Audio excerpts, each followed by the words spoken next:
loves, and welcome back to I'm On Your Side podcast with me, your host, Sierra Boudreau, coming to you live from the morning of my 26th birthday, you guys. It feels kind of crazy. I woke up this morning and I journaled a little bit, and I journaled for the first time in entirely too long. I was looking back at my last entry, and it was August, and it's now, of course, October 26th. By the time you guys are listening to this, it is the 27th or whatever. It's a little bit after the 26th, so it's been a while since I've journaled, and I don't know really why I took a break. I think that the rule that I've always had in my life with journaling has been, come to it when it feels right and then step away from it when it doesn't, when you don't really feel like you have anything to say, kind of just not putting pressure on it. And I think that's why I've been able to journal for so much of my life. I have journals dated back to my early teen years and some before that, except I don't have them with me. I think that they got lost in the move when my family moved or whatever. I'm not really sure where they are, but I don't have them with me. The earliest one that I have, I believe, is 14, but I've been journaling for over 10 years of my life, and it's incredible to be able to look back and see so much of my life written down. But of course, there's like gaps here and there because I just didn't want journaling to ever feel like a chore. I didn't want it to ever feel like something that I was forcing myself to do if I didn't want to do it. And having that mindset has allowed me to come to it and know that I'm giving my all into it, not that I'm putting in these like half-baked ideas of something that I might want to say but don't really feel like saying, or just not really well articulated because I am forcing myself to do it. So it's been great. And then coming back this morning and getting to write kind of like my hopes and my manifestations for this year, reflect a little bit on my 25th year. It's just been so eye-opening, I think, this morning, being able to hold space for both of these things, hold space for 25 and also hold space for all that I want 26 to be.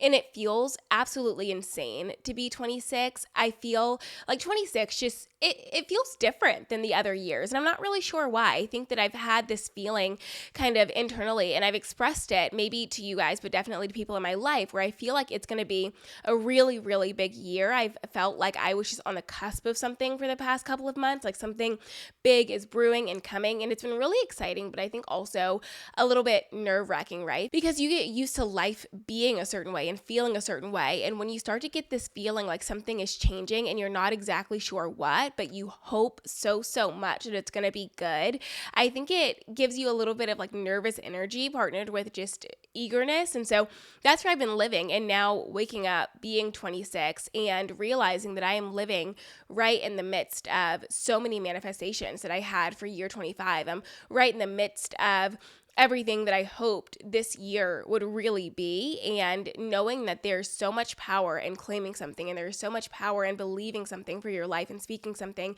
over your life. And I was writing in my journal this morning that I have so many hopes, and just in my experience, a lot of my hopes become reality. And so my hope isn't wasted and my desires aren't wasted. And I say this to you guys all the time, that the things that you want for a reason. There are these desires that you were born with that feel really innate to you, that you've always had, and you don't really know where they came from. You just know that they kind of live inside of you. And those things, I think, more likely than not are going to come to fruition for you. It's just interesting seeing how they do and in the timeline that they do.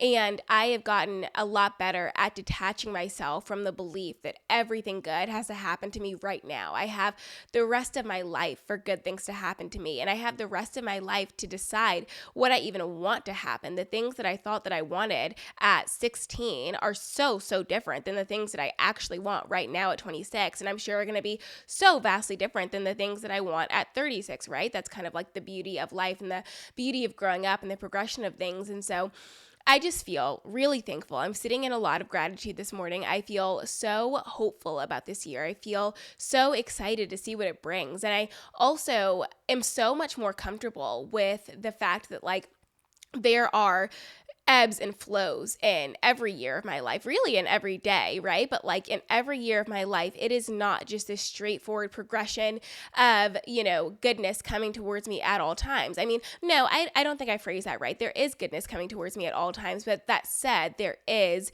some hard stuff coming towards me too, right? But the beauty of it and the joy of it is understanding that I have shown up for myself so many times, and I've been on my own side so many times that now I'm a lot better at handling the hard shit. I am a lot better at processing and working through it and knowing when I have the resources to handle something and knowing when I need external resources, when I need other help, and getting a lot better at asking for help. But I don't know. I think that 25 was such an incredible year. And I don't think I was expecting for it to be that great, honestly. I had this incredible run from 22 to 24. So much of my life changed, and I achieved so many goals that I had, new goals, old goals.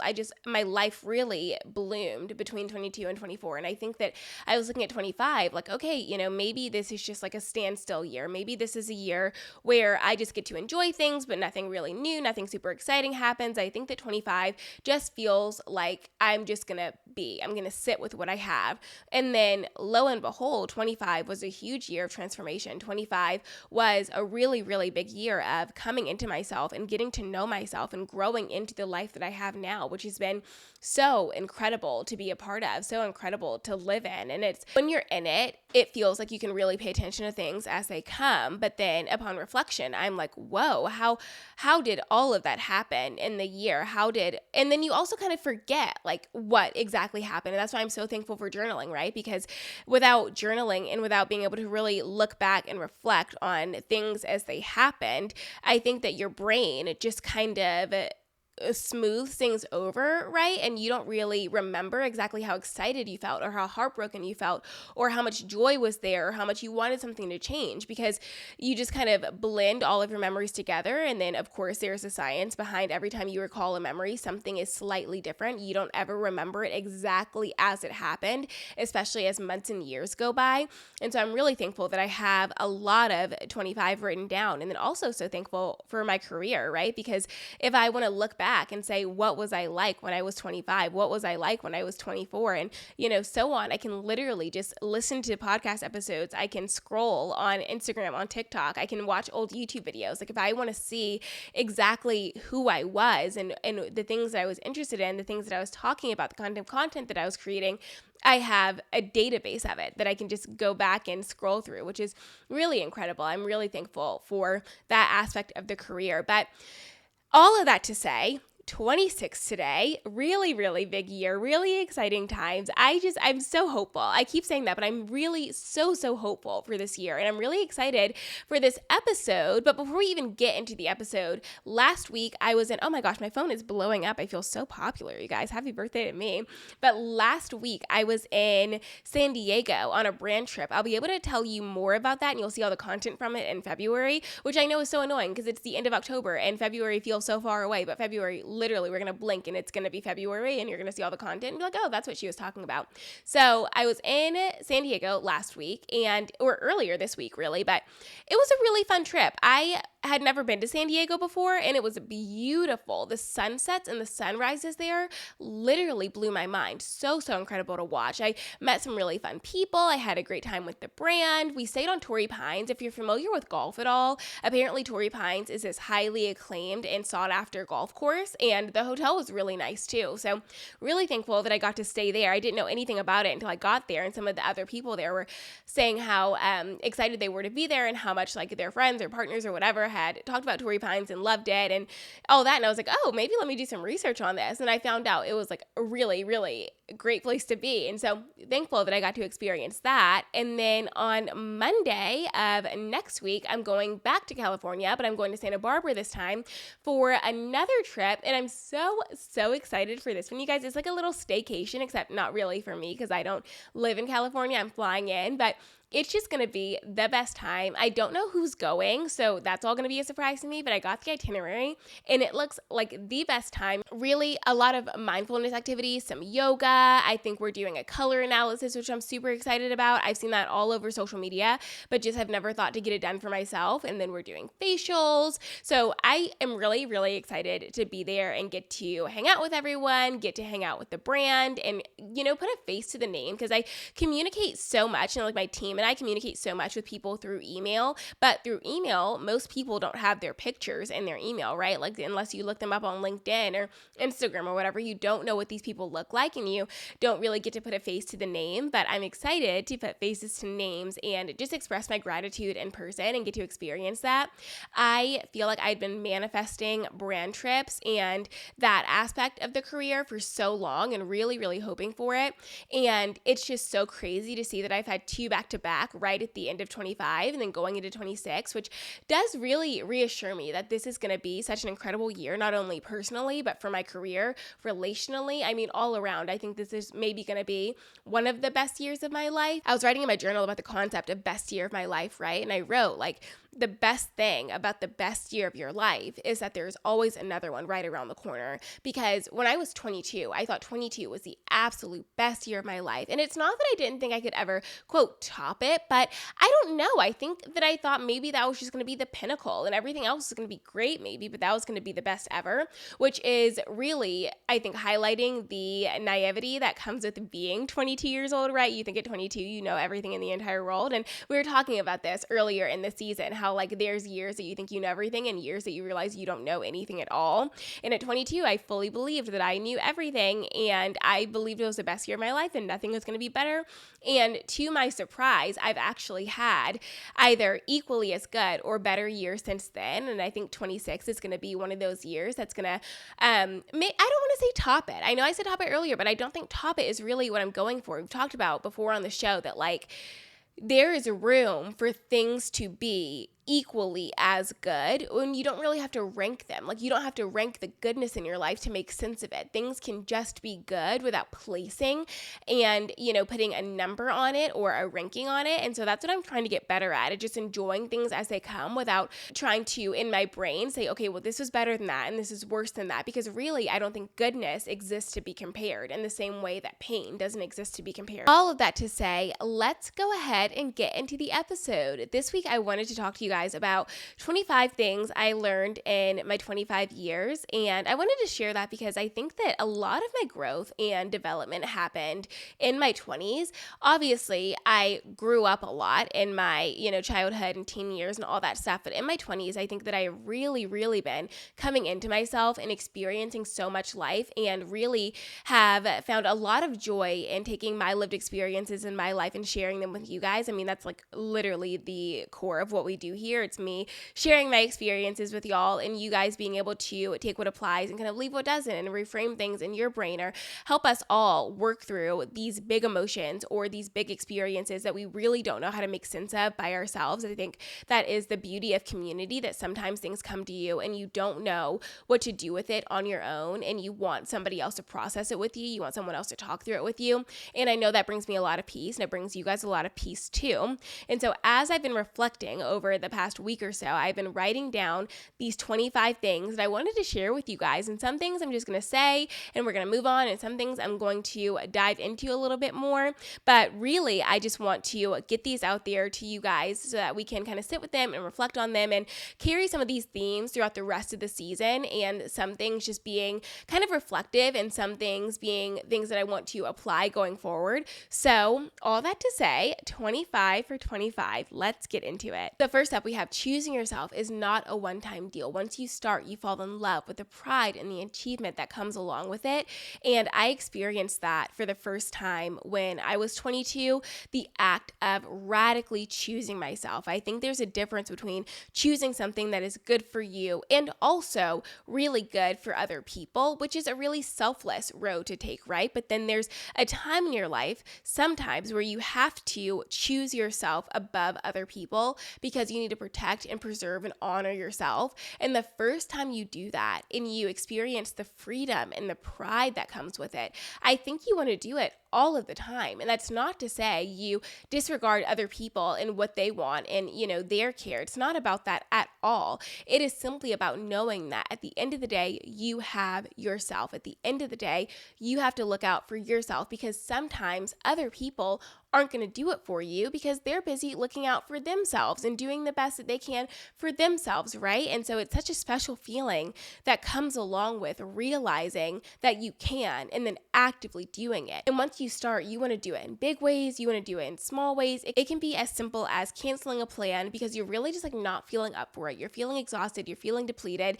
And yeah, it might disappoint someone else, but ultimately, you know you're not going to show up and be your best self. You're not going to show up and have a good time. So it's better for you to stay home. Or it could be as big as quitting a job and moving across country and completely uprooting and changing your life. It can really be anything. But I will say that when you start small, the bigger stuff gets a lot easier rather than starting huge and then kind of trying to work your way backwards. One of the biggest lessons I learned, I think somewhere between 23 and currently 26, is that forgiveness does not have to be partnered with relationship. You can forgive someone or someone can forgive you, and that can simply be the end of the relationship that you guys share, and that is perfectly okay. Sometimes even more than okay. Sometimes that is good and necessary. Sometimes you're going to extend forgiveness to someone because it feels best for you. It feels like a release for you. You're no longer carrying that pain, that grudge, that resentment, and you're releasing it. That said, just because you forgive someone doesn't mean you have to give them a pass to come back into your life and potentially do it again, right? Part of loving someone and being loved by someone is opening up the potential that you could be hurt by them. And sometimes you've opened up that potential so much and they've taken advantage of that in a way that is deeply harmful for you. And you decide, I forgive you. I care for you, but I care for myself more. And because I care for myself more, I've decided that I just don't want a relationship with you. And that is perfectly fine. And when somebody is actually extending an apology to you, or you're extending an apology to someone else, and the intention is the apology, not the makeup after it, then they're going to understand that. And you can understand that. If you extend an apology to someone and they say, thank you so much, I really appreciate it, I forgive you, but I don't think that this friendship or this relationship or whatever can continue. If you genuinely apologize because you did something wrong and you want them to know that you're sorry about that, them ending the relationship shouldn't make you want to retract your apology. The apology should still stand. And if the apology doesn't still stand, even if they don't continue a relationship with you, then the apology wasn't genuine anyway, and you really shouldn't have said it. So I learned that in my past couple of years through not only apologizing, but being apologized to in relationships ending. And it has been really healing for me to know that I have the power to forgive someone without being in relationship with them, and also understanding that my apology should be for the sake of the apology, not for the sake of the relationship, because the relationship is not promised within forgiveness.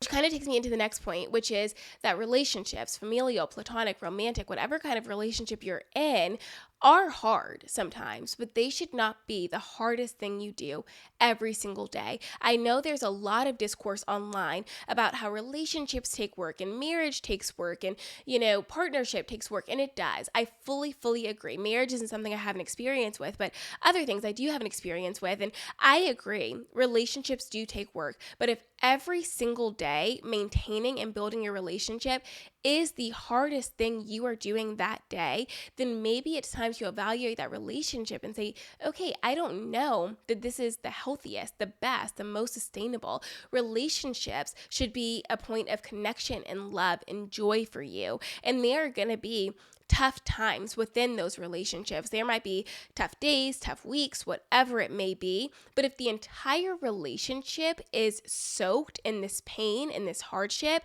and this constant battle, maybe that relationship isn't actually as good as you're trying to make it be in order to get yourself to stay. And this is really important because sometimes you'll be in these relationships for so long and that becomes normal to you, and you start thinking that toxic representations of love, maybe even abuse in the ways that manifests, are normal and healthy and fine. And while they are more common than we like to admit, these toxic relationships that we find ourselves in, while they're common, that's not healthy healthy, that is not good, that is not something that you deserve to stick around for. And when you can actually acknowledge, okay, this isn't healthy, this isn't sustainable, then you can make the plans to make a change within it or leave it. And this might be a tough one, but I think it's important to say that things are only going to get higher stakes and more expensive in your 30s. 30s often comes with, if you want children, marriages, taking care of your parents should they be older, mortgages, bills. I mean, your 30s come with a lot of responsibilities that you maybe didn't experience in your 20s, and it is more expensive and takes a lot more energy. And I'm not there yet, but this is from people who are in their 30s and looking back, and they say, the advice that you get, slow down, relax, enjoy the ride in your 20s, actually isn't that great of advice, because then it leaves you vastly unprepared for what your 30s could potentially look like. And that's not to say grind, don't enjoy your 20s, get so lost in the work, get so lost in the money that you don't enjoy where you are. That's not to say that at all, but it is to say that you should be setting yourself up for success later in your life. It's not that you're going to be existing in this space where you don't have that many responsibilities, you don't have that many things that you are committing to, that many, life changes coming for the rest of your life. Hopefully, as you evolve, you get more of what you want. And oftentimes, more of what we want in our 30s ends up being more expensive and more emotionally and physically exhaustive. And so it is our responsibility to set ourselves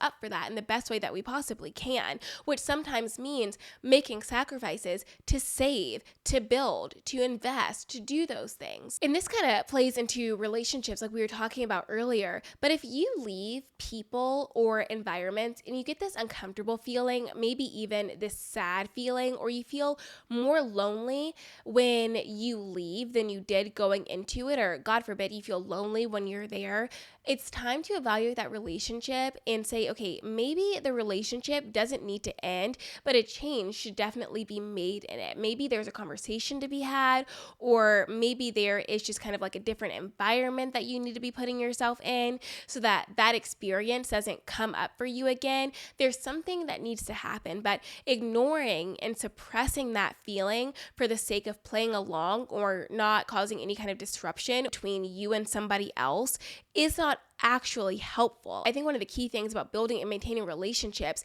is being able to have these tougher conversations and like, hey, when I left, I just kind of felt weird. Or when I was there, I felt a little bit weird. Let's talk about it. Let's open that up, because chances are you're not the only one that feels that way. Like maybe they're feeling that way too. Maybe you're picking up on it because you're also throwing it out. It's not always somebody is against you. Someone is acting weird towards you. Someone is hurting you, whether intentionally or not intentionally. Sometimes you are doing that, and what you're receiving is the backfire from that, right? So if these are people or environments, say jobs, whatever, that you want to keep in your life, a conversation is always worth it. I think the end of relationships often comes when nobody wants to talk about anything anymore and you gain this kind of apathy. I think apathy is truly the killer to healthy relationships. You are not a bitch for having boundaries. Point blank, period. You're not a bitch for having boundaries. And I need you to carry that with you.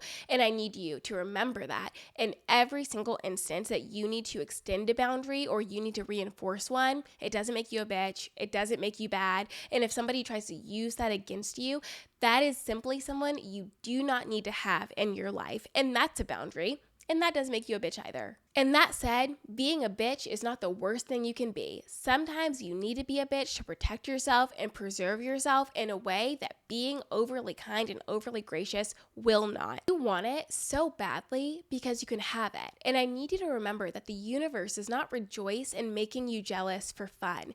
That jealousy is meant to be used to build something or create something or change something. We often feel jealous because we see something in someone else that we want, and maybe we're working towards it and it's not happening for us yet. Or maybe we don't know where to start, but we also are afraid of having that conversation of saying like, hey, I see you achieve this. I see you're doing this. I see you're really happy. How did you do it? We're afraid of being vulnerable because being vulnerable can sometimes be met with rejection, but the universe is not giving you these signs. It's not showing things to you so that you can fester in your own jealousy and envy. That is not how the universe works. And I'm not saying it's always going to be easy to combat that jealousy, but that jealousy exists for a reason. And the sooner you're willing to get to the root of it, the sooner you're going to realize, oh, I actually don't need to be jealous at all. I just need to show up because what I'm seeing means that I can also receive it. And that's where the beauty is. Some people say that marriage isn't an achievement, and I absolutely, with my full chest, disagree with that.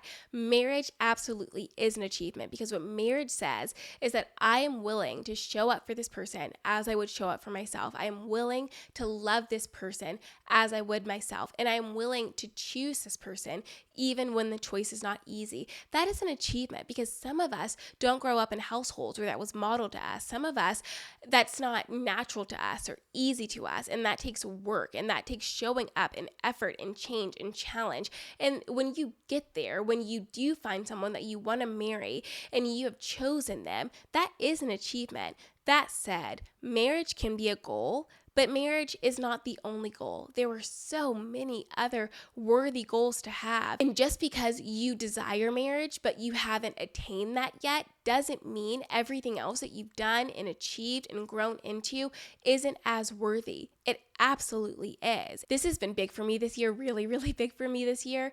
Stop trying to convince yourself that you deserve joy and abundance and success. The question should be, do you want it? And if you want it, you can have it. And that's just that. There's a difference between wanting money in your life, wanting financial abundance in your life so that it actually enhances your life, and wanting those things so that you can keep up with the Joneses and so that you can overconsume. I think the question should be, why do you want the money so bad? And if it's simply that you can buy everything that you see on an LTK and you can keep up with everyone else and you can have the ritziest and the best and you can have all of these things in a cabinet full of Stanleys, then maybe that right there is telling you why the universe isn't granting it to you, right? There are probably things that you and your money are meant to do. And when you unlock the purpose behind the wealth, then maybe you can unlock what is going to get you there. I think it's important to let regret remind you that you can do better because you know better, but regret should not paralyze you in a moment that you cannot change. Learning to articulate your feelings, your desires, and your needs is one of the best skills that you can have, but more importantly, learning to articulate them often means learning to understand them, and that is absolutely the best thing that you can do for yourself. Understanding why you feel the way that you feel, understanding why you want the things that you want only benefits you. It only serves you. And the faster you learn to really dive into the desires you have, the needs you have, the feelings you have, the better you can articulate them and then gain them. There is something to learn from every single person you meet, every single situation you're in, every single environment that you find yourself in. And the faster you realize there is something to be found within all of those situations, the more you will learn. And I will say that the smartest person in the room never believes that they are the smartest person in the room. The smartest person in the room fully believes they always have more to gain from someone, no matter their college degree, no matter their walk of life, no matter the environment they're in. There is always something to learn, whether about that person, that situation, or about yourself. And it is so, so important to open yourself up to that. I think the smartest person in the room is the most teachable. And so I aim to be the most teachable in every room that I walk into. And it's really served me well. You should always have a financial goal, a relationship goal, and a personal goal to work towards. And these do not have to be huge, but I think those are such great motivators for me. Having a financial goal, I want to have this much in savings. Your goal doesn't need to be, I want to have $100K in savings next month. Your goal can simply be, Every time I spend money, I save $1. Your relationship goal can be, I'm going to deepen this friendship. I'm going to go on one date a month. I'm going to get closer to my partner in this way. I'm going to ask better questions. Your personal goal can look like actually honoring commitments that you make to yourself. If you say you're going to do something, you're going to do it. The point is to get used to setting up a goal and actually accomplishing it, no matter how big or small that it is, so that you can prove to yourself that you can trust yourself. Which takes me into the next one. Just because you trusted yourself and it didn't turn out the way that you wanted it to turn out doesn't mean that you should stop trusting or believing yourself. Your intuition is kind of a skill. The more that you lean into it and the more that you listen to it, the stronger it gets. And just because you listened and it didn't really pan out the way that you thought it was going to pan out doesn't mean you stop listening. It means you get better at listening and you get better at separating. Is this my intuition, or is this just every other piece of information that I've downloaded into my brain that I now am kind of reflecting into my actions, my behaviors, my beliefs? Is this coming from me, or is this coming from the world around me? And which one are you going to pay more attention to? This is one of the key things that I've learned and something that I really try to implement in my life and in the relationships that I have. Just the knowledge that you can only control your own actions, your own behaviors, right? But you can influence others towards you by how you respond to how they treat you.